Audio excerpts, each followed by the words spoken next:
Muito boa noite a todos. Está fraco. Muito boa noite a todos. Boa noite. Palestrante é dos amigos, né? Somos aprendizes, somos nós, né? Estou presidente, não sou presidente, né? Antes da nossa exposição, a gente quer agradecer, né, a todos que é cristão, encarnados e desencarnados, os nossos irmãos que estão nas redes sociais nos acompanhando nesse momento, pelo Facebook da Associação Espírita Allan Kardec. E antes desse momento, agradecer a visita dos amigos da Gabriel Delane, que vem sempre aqui conosco. Antes de nós fazer essa troca, esse entendimento que a doutrina nos traz, que Kardec nos orienta, nós tivemos um estudo das 18h20 às 19h40. E o que a gente estudou, eu comentei com o pessoal, eu não precisaria nem ir mais para frente aqui. Mas como o pessoal que está nas redes não sabe, então nós vamos falar um pouquinho. Se nós tivéssemos o discernimento e a compreensão do que está acontecendo agora, nesse exato momento aqui, nesse lugar, se nós tivéssemos olhos de ver, nós viríamos aqui espíritos em cada canto, fazendo todo o trabalho desde manhã cedo de hoje, para que a gente, quando aqui estivesse, pudesse ser recebido, nós e aqueles que nos acompanham, os desencarnados, parentes, amigos. Se nós tivéssemos olhos de ver, nós perceberíamos um grande telão aqui do lado, que estaria sendo transmitindo para alguns lugares que irmãos precisam ouvir, não ter uma palavra, mas o que a nossa fonte, o Evangelho segundo o Espiritismo, traz para nós nesse capítulo. E André Luiz, no livro Os Mensageiros, ele nos fala que se nós tivermos esse entendimento e essa percepção, a nossa fé seria mais robusta. E nós acreditaríamos muito mais aquilo que a gente estuda, mas na maioria das vezes a gente não vê, com exceção dos médios videntes que vêm. E toda a mensagem do Cristo, no Evangelho, ele traz da sua essência um ensinamento para nós. Porque quando a gente pega o Evangelho, a gente lê, e ele é contido de 28 capítulos e mais as preces. E a gente lê, e a gente lê. E a gente, quando lê, a gente não percebe a essência do que verdadeiramente essa boa nova traz para nós.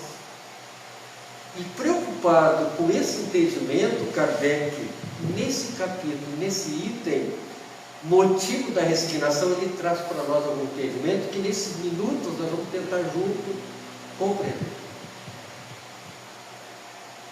Quais são os motivos da nossa resignação?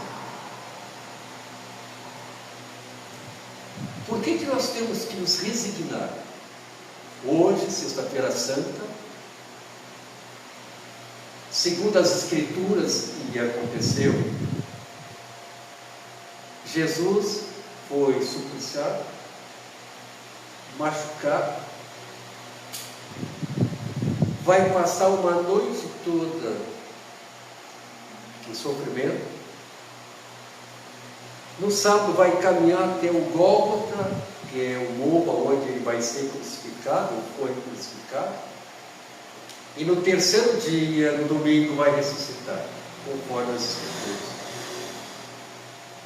Então existe exemplo maior do que Jesus enquanto resignado?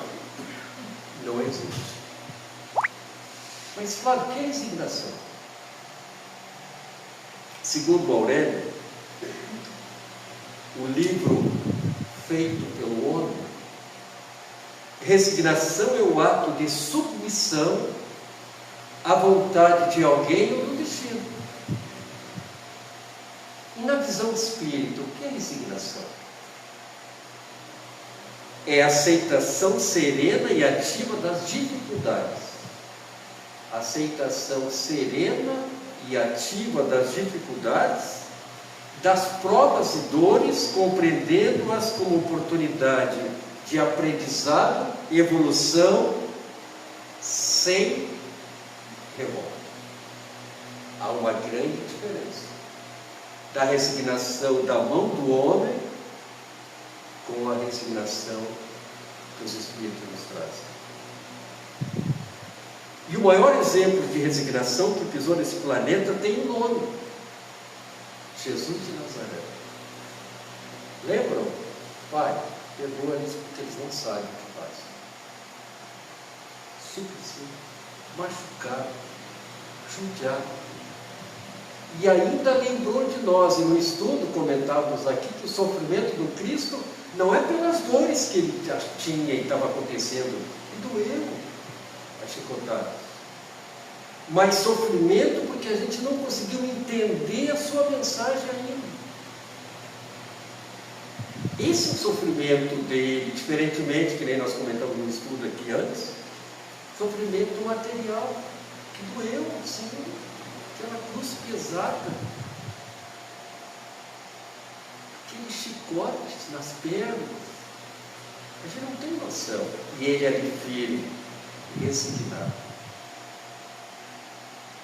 Então é preciso que a gente estude na nossa casa espírita, nas casas do centro religioso, estude o que é resignação. Por isso começamos assim. Por que temos que nos resignar? Lá no início. No livro Estude Viva, André Luiz, no capítulo 33, ele nos convida a estudar a resignação com Cristo. E ele faz alguns apontamentos ali, alguns arrazoados, que ele diz assim: que a gente deve estudar e não confundir resignação. De que forma? Trabalhando a paciência, trabalhando a tolerância, a ociosidade, a revisão de atitudes, a higiene mental e higiene material. E eu lembro, quando eu era pequenininho, que a minha mãe dizia: filho, nunca deixe a louça suja à noite para o outro dia. E eu nunca entendia, hoje eu entendo. Uma porque é falta de higiene, e outra que pode micróbios, vírus estar ali. E o padrão daquele momento pode não ser legal pela falta de higiene material.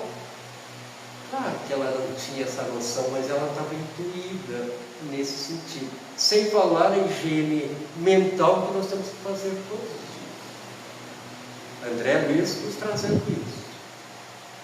Fala também que a gente deve ser sereno e construir sempre o bem, mesmo o defeito que a gente é. Lá no livro Estude e Viva, capítulo 33.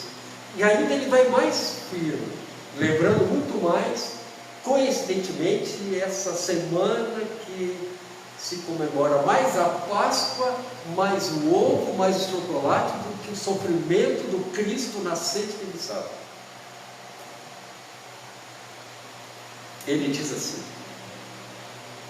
a cruz do Mestre não é um símbolo apático e passivo à frente da astúcia e da crueldade. Quando a gente vê a cruz de Jesus, quando a gente vê alguém com uma corrente, com a cruz, e não estamos aqui fazendo nenhuma alusão, nenhuma crítica, aquele símbolo da cruz não é nada apático e não é nada passivo. É para nos mostrar a astúcia de nós que o crucificamos e a maldade, o crime que a gente cometeu com ele. E ele vai mais longe, vai longe ainda quando ele diz: quando se vê uma cruz com Cristo pregado, hoje as igrejas já estão tirando Cristo, estão deixando só a cruz, já é um processo evolutivo. Quando a gente vê essa cruz, é uma mensagem de resistência contra a mentira e contra a criminalidade. E ele vai mais além, ele diz: mascarado de religião. Quantos de nós, religiosos equivocados, usamos a cruz para o nosso bel prazer na nossa religiosidade?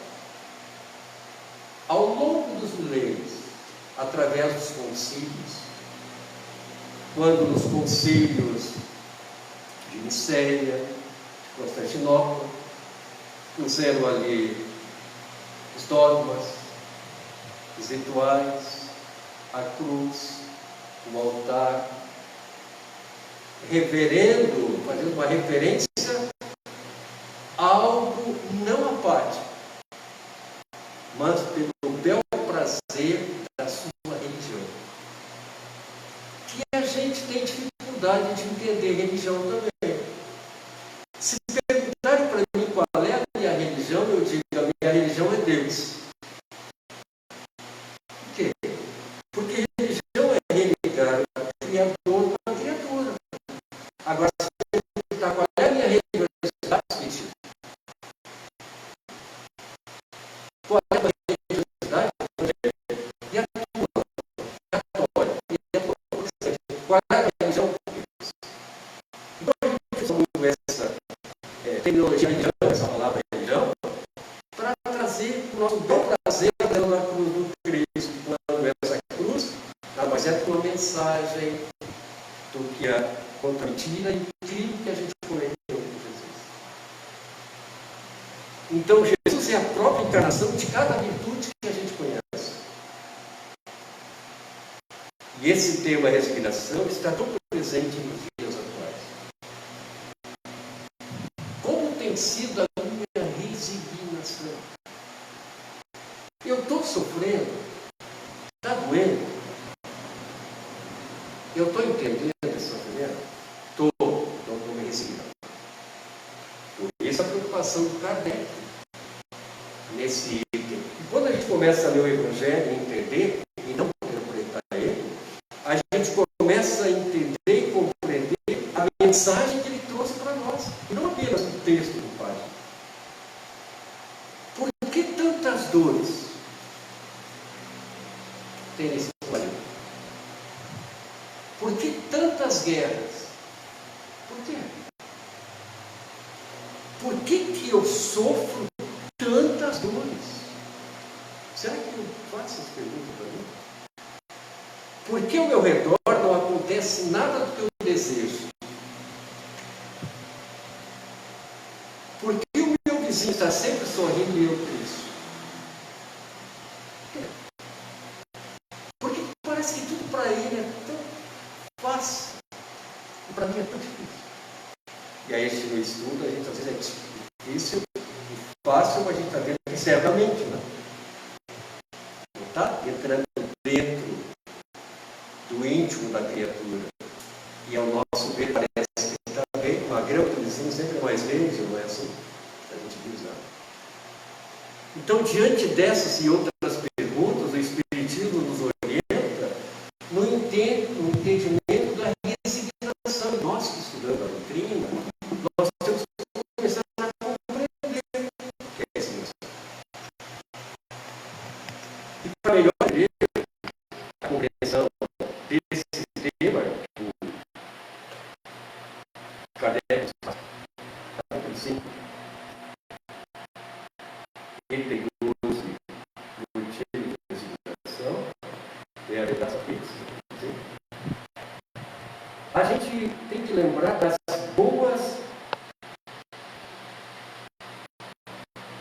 bem-aventuranças. Das boas bem-aventuranças. Lembrar. E como isso aconteceu? Foi ministrado numa encosta Jesus, no monte, no vilarejo chamado Cafarnaum, conhecido também como Sermão da Montanha, que Jesus fez uma síntese das leis morais que regem até hoje a humanidade. Mahatma Gandhi, todos já ouviram falar, que é o pacificador que libertou seu país sem levantar uma arma.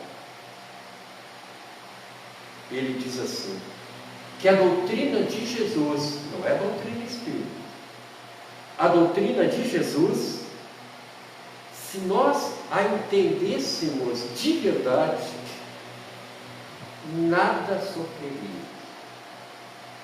pois ali contém o alimento necessário na transformação do pensamento humano. E ele vai mais longe quando ele diz, se nós perdêssemos todos os livros que existem no planeta Terra, se perdêssemos todos os livros sacros que falassem sobre religiosidade da humanidade, que só se salvasse o Sermão da Montanha, nada estaria perdido. Quando nos deparamos com as guerras, nem está acontecendo agora. Quando numa situação de violência, uma pandemia, nas enchentes que aconteceu há alguns anos, agora passados, um momento assim de muita dor, de desencarnas coletivos, as pessoas desencarnando no coletivo, a gente pensa, meu Deus, está tudo errado. Porque a gente ainda não entendeu o motivo da ressurreição. E diante dessa perplexidade, quando a gente diz, meu Deus, está tudo errado, os espíritos vêm a nós e dizem assim, durante a vida, o homem tudo se refere ao seu corpo. Quando a gente está nessa gaiola, que nem no estudo nós estamos falando aqui, quando a gente está nessa gaiola, que é o corpo físico, a gente está bitolado, com a bênção do esquecimento, e qualquer beliscão dói, porque beliscou o corpo físico. Entretanto, de maneira diversa, o homem pensa depois da morte. Quando a gente perde esse corpo físico, a nossa visão se amplia, a gente começa a ver as coisas diferentes e começa a achar graça, que nem a gente estudou aqui, o que a gente pensa, e começa a botar a mão na cabeça. Dizer, mas onde é que eu estava com a cabeça quando aconteceu aquilo? O que me levou a tomar aquela atitude desse jeito? Por que isso?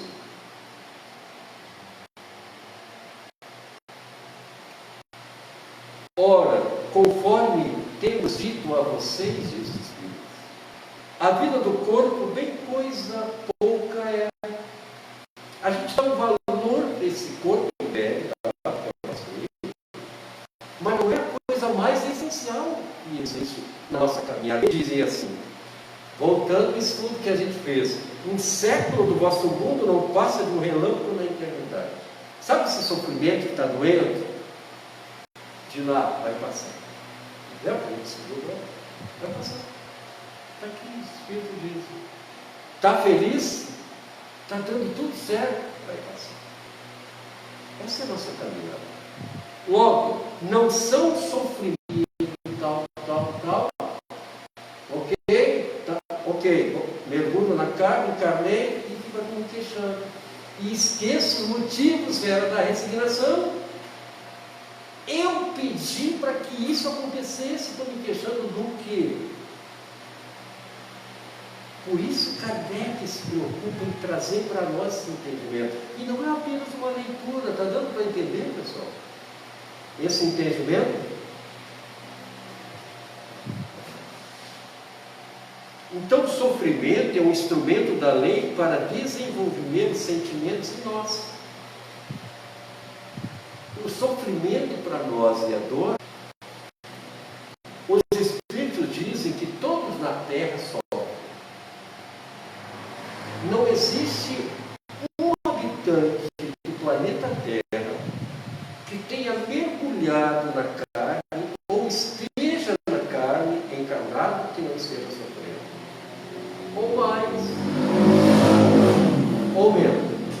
todos sofrem. Esse é um planeta de expiações e provas. E é a condição evolutiva do planeta Terra. É um planeta de expiações e provas, e é uma condição do planeta Terra. Provas do nosso planeta Terra, tem bilhões de planetas de provas. O nosso planeta Terra, os espíritos dizem que predomina o mal. Se é assim encarado nesse planeta, significa o quê? Que eu não sou boa vista. É isso. Estou começando a entender o item 12, motivo de resignação, e o capítulo 5, onde Jesus diz: bem-aventurados aflitos. Estou começando a entender Jesus, a mensagem dele, que antes eu só lia. Continuando. Se eu então estou aqui, no planeta predomina o mal, significa que eu sou mal. Estou perdido? Não, não estamos perdidos. Mas essa é a condição do planeta onde eu estou. E não adianta eu andar com o narizinho pintado assim. Não vai, é só aparência. Portanto, o sofrimento acontece pelos atos que praticamos em todos os níveis. Quantos anos nós temos? Eu, no meu caso, estou com 68. Mas eu acho que eu devo ter uns 50 mil anos.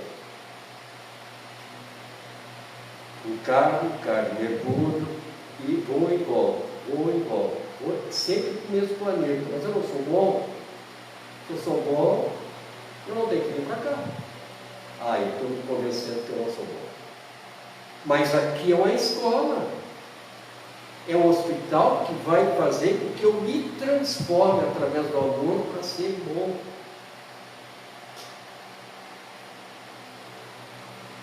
Que mundo é esse? Mundo de expiações e provas. Agora eu entendi. Estou começando a entender. Então, nós temos dois caminhos. Primeiro caminho, entender esse entendimento. Porque a gente vive nesse mundo, por que a gente vive nesse mundo, e por que esse mundo tem essas características. Agora eu entendi. Se alguém me chamar de mal, eu não vou ficar mais bravo. Nem vou ficar emburrado, nem brigado com alguém. Porque esse planeta, o mal é maior e intenso. Se eu estou aqui, é porque eu tenho dificuldades. E trago ainda a maldade. E trago tanto essa maldade que eu acabei colocando na cruz, no madeiro infame, alguém que jamais deveria ser pregado. E aí a gente começa a compreender o que Jesus quer nos fazer. Então, no primeiro caminho, a gente entende isso. Já no segundo caminho, se eu não entendi, eu me revolto.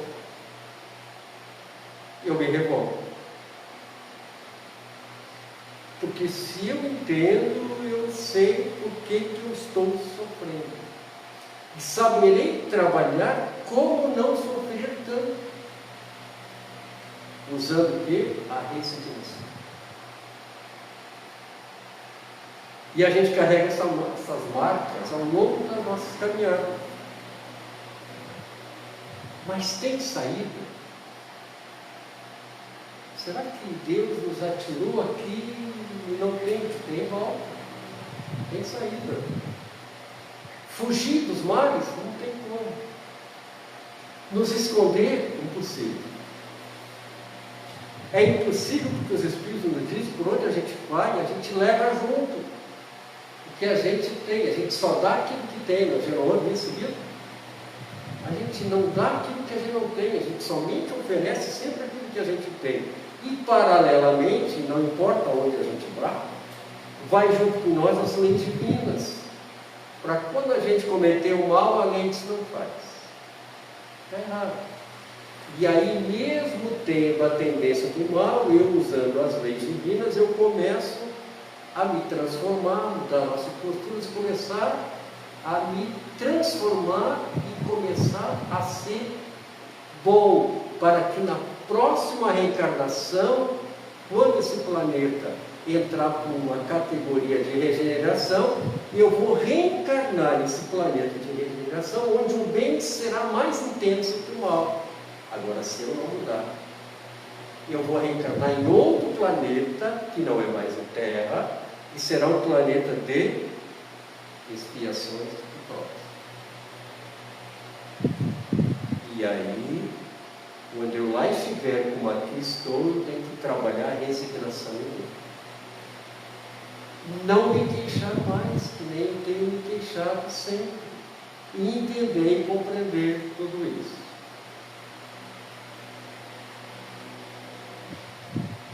Saudando então essas dicas pela minha postura, vai nos garantir na próxima reencarnação menos sofrimento e reencarnar em outro mundo de uma postura onde só os bons se reúnem.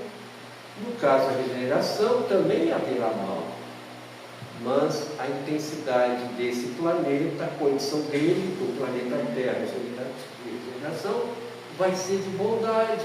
E se eu mudei, aprendi, vou reencarnar no mundo de regeneração. E aqui no Evangelho, Kardec traz uma lição para nós, foi onde eu entendi de verdade. Bem-aventurados os aflitos, porque serão consolados.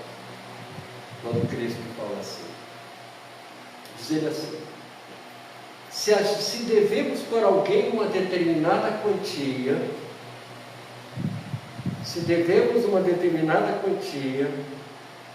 e este que a gente deve, que nos emprestou, nos propõe pagar apenas uma 10ª parte dessa quantia, e assim deixamos de ficar devedor, a gente não ia ficar feliz? Mais ou menos assim. O Maurício, meu irmão, me emprestou R$1.000. E eu fiquei de pagar no final do mês e não consegui. Tanto é que quando ele está lá na esquina, eu mudo de esquina de vergonha porque eu estou devendo para ele. E ele começa a perceber o meu empenho. Estou procurando um emprego, mas não consigo, não sou especializado em nada. Mas estou batalhando, estou fazendo bico. Ele me chama, vai lá em casa e diz: claro, vem cá. Está difícil, né? Olha, eu tenho até vergonha, Maurício. Então, assim que eu estou com vergonha de ti. Vamos fazer o seguinte: sabe aqueles R$1.000 que tu me deve? Me dá só 100. E os 900, tu não precisa me pagar mais. O que eu faço? Pulo no colo dele. Mas o que isso tem a ver com bem-aventurados aflitos, porque serão consolados? Bem-aventurados aflitos é o Flávio devendo R$1.000. Consolado é quando o Maurício amortizou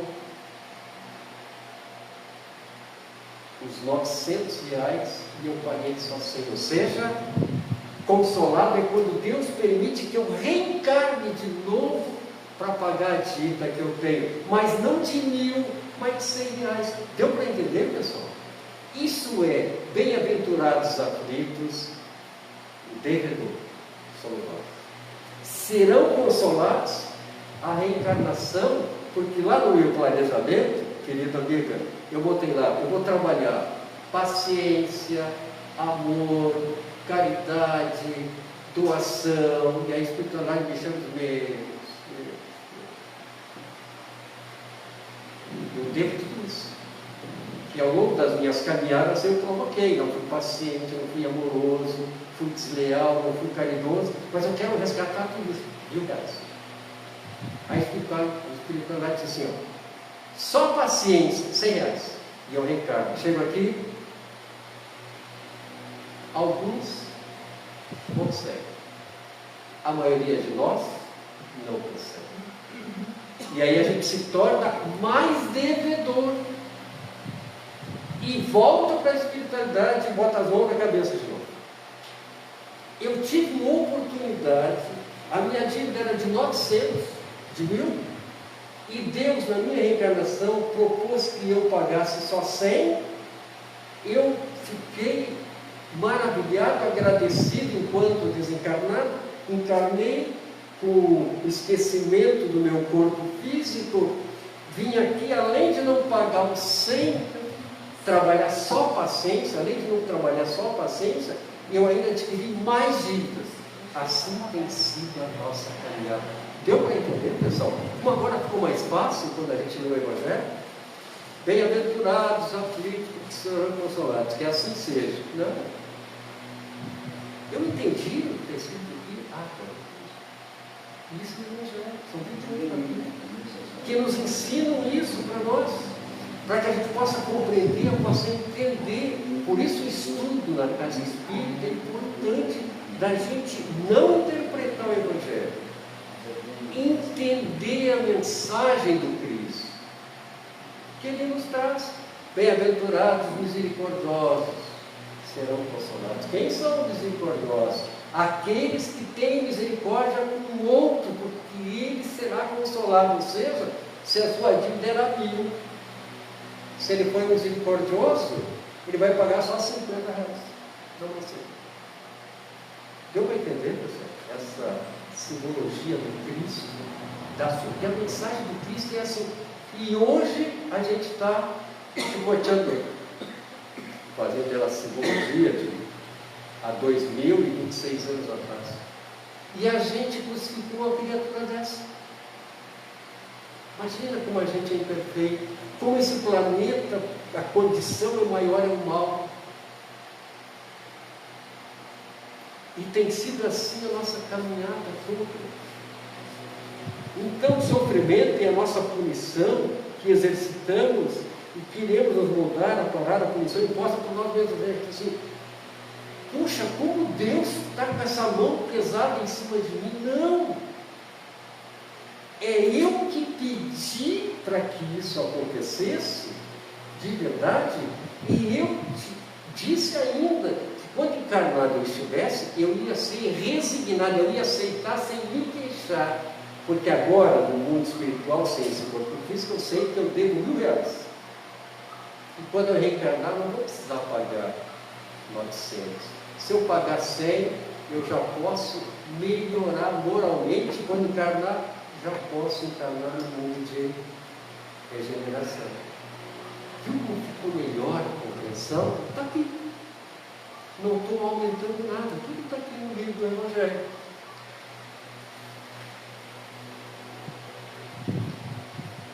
Agora, diz os Espíritos assim, quando a gente volta para casa, que aqui é só uma passagem, né, Maurício? Uma passagem na escola, né? A nossa casa é o plano espiritual, sabemos disso. Kardec aqui faz um comentário dizendo assim, para que a gente possa, Kardec desenhava para a gente, né? Ah, não entendeu? Não, então vou desenhar para os senhores. Aí o desenho a gente começa a entender. Diz assim: o operário que trabalhou o dia todo, o Senhor chega e diz assim: aqui tens a pagar dos teus dias de trabalho, e paga o dia que eles acertaram. Agora, a outros, aos venturosos da terra, aos que hajam vivido na ociosidade, que viveram somente na luxúria, naquela felicidade do amor próprio, sem pensar no outro, nessa sua satisfação pessoal, nos gozos mundanos, quando esse se apresenta, quando volta para casa, o Senhor diz: nada vos falta, porque já recebeste na terra o vosso salário e não aproveitastes. Recomeçai, ide e reencarne de novo. Com detalhe, tu pode reencarnar para pagar os 100 reais de novo, E quando alguém se dirige para nós e nos distrata, a gente age assim também? A gente entende que ele não entendeu o que a gente está começando a entender? Será que é isso? Não, a gente não consegue. Mas a espiritualidade nos dá a nós essa oportunidade de recomeçar, sempre mesmo devedor que somos. Devedor de atos que nós mesmos plantamos. E a colheita a gente sabe, né? Quem planta laranja vai colher laranja. E assim por diante. Para encerrar, no livro Passos da Vida, Albino Teixeira, o Espírito, pela mão do Chico, no capítulo 18, ele traz um tema sobre o que mais sofremos. Então, quais as causas do nosso sofrimento? Às vezes a gente procura as causas onde elas não estão. O estudo, a gente vai falar sobre isso. As causas a gente procura onde não estão. Aí a gente reclama, a gente lamenta. E na maioria das vezes a causa que a gente passa, a gente diz, foi o outro. Eu estou sofrendo isso porque ele me abandonou. Porque ele não me ama mais. Ela não me quer mais. O meu filho não me aceita mais. Como se fosse ele o responsável desse. Onde é que eu entro? Como é que eu fui com esse amor? Como é que eu fui com esse filho, com essa filha? Como é que eu tratei ela? Diferente do outro, da outra? E a gente sempre passa a responsabilidade para o outro, quando na verdade a causa desse sofrimento de quem é? O meu. Isso é um motivo de resignação. E Albino Teixeira, ele traz o que mais sofremos, e ele diz mais uma coisa que a gente trabalhou aqui no estudo. Sabe aquela pessoa na nossa família, aquela que está sempre enfiando assim a ponta da faca debaixo da nossa costela? Sabe aquela que é do conto? A gente traz algo e diz, não é nada disso. Derruba, gente. Sabe aquela? O Albino Teixeira diz que é essa pessoa que é o exemplo para que não fazer igual. Mas como a gente entende diferente, né? A gente quer malhar a criatura. Não, parece, a pessoa está fazendo um favor para mim. Eu vou ali no carrinho do Maurício e passo um prego. Aí, me aguarde. Vou lá e pego 2 pregos e arranho dele. Aonde perdi toda a minha reclamação em relação a ele. Se eu fui lá e fiz igual, fiz de novo ele. Vou sim acionar ele para ele ressarcir do bem material que ele fez para mim. Agora eu não vou pegar uma faca, uma arma e ir para cima dele, porque eu estou fazendo pior. E é esse o motivo da resignação que a gente tem que trabalhar, nos conhecer. Então, Albino Teixeira diz assim: o que mais sofremos, diz ele, não é a dificuldade, é o desânimo de superar. Não é a provação, é o desespero diante do sofrimento. A gente não deve se desesperar quando está em sofrimento. A gente falou isso no estudo aqui também. Não é a doença o nosso sofrimento, a raiz. É o pavor de receber. Não é essa que me tocou assim profundamente, né? Não é o parente infeliz, sabe aquele que está sempre enfiando a faquinha? Não é o parente feliz, é a mágoa de tê-lo na minha família. Só que eu pedi ele para vir na minha família. Não é o fracasso, é a teimosia de não reconhecer os próprios erros. Não é a ingratidão, é a incapacidade de amar sem egoísmo. Catarina, tu não me ama mais, então tu não vai ficar com ninguém, então eu vou te matar. Isso. E aí ainda tem a capacidade de dizer, eu matei por amor. Mas o amor não liberta. O amor liberta. Então não é ingratidão, é a incapacidade de amar sem egoísmo. Catarina, eu te amo, mas tu está apaixonada pelo Maurício. Que vocês dois sejam felizes. Ah, não é assim que funciona. Deveria ser. E isso é uma resignação. E depois eu vou me encerrar no meu quarto e vou me desidratar de tanto chorar. Mas ali, se tu não quer mais, tu já tomou a tua decisão. Não vai ser o forçado querer ficar comigo que vai resolver. Isso chama-se, se eu quiser, egoísmo. Não é a própria pequenez. É a revolta contra a superioridade dos outros. Como é que alguém pode se sentir inferior se nós somos criados iguais, iguaizinhos, e somos filhos de alguém que é bom e justo, chamado Deus? É a nossa incompreensão, que nem diz o Abílio, é a revolta contra a superioridade do outro. Maurício é mais inteligente do que eu. Que bom, Maurício. Podia me ajudar para me chegar no teu resultado? Esse é o que deveria ser. Mas a gente está no caminho. Não é injúria, é o orgulho ferido. Não é a tentação, é a volúpia de experimentar alguns alvitres.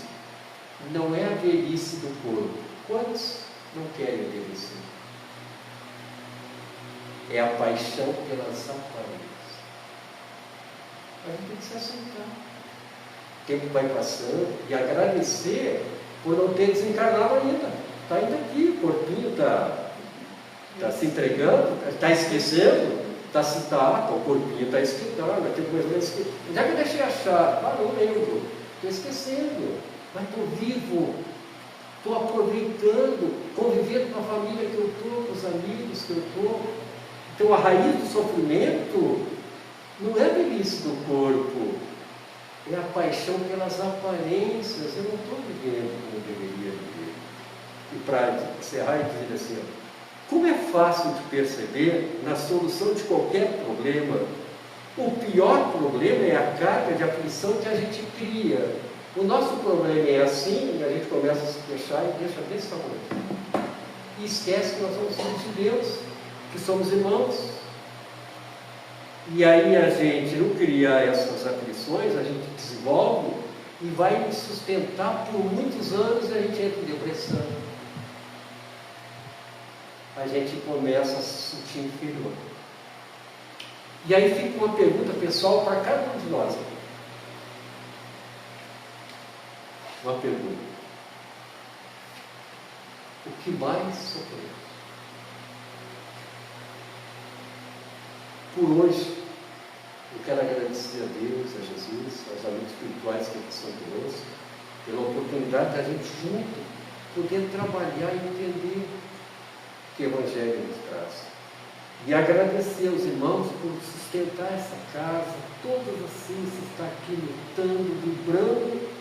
Um chega um pouquinho mais atrasado, mas vem, não falta. Outros amores nossos, que nem Clóvis, não deixam de estar sempre aqui com a gente, e a gente sempre lembrando da nossa querida irmã Bíblia, que está nesse momento, tenho certeza absoluta, emanando energia para todos nós, e feliz de saber que o seu amor está aqui convivendo com a gente, recebendo todo esse carinho. Muito obrigado, que Jesus nos ilumine e nos proteja, hoje sempre, que assim seja.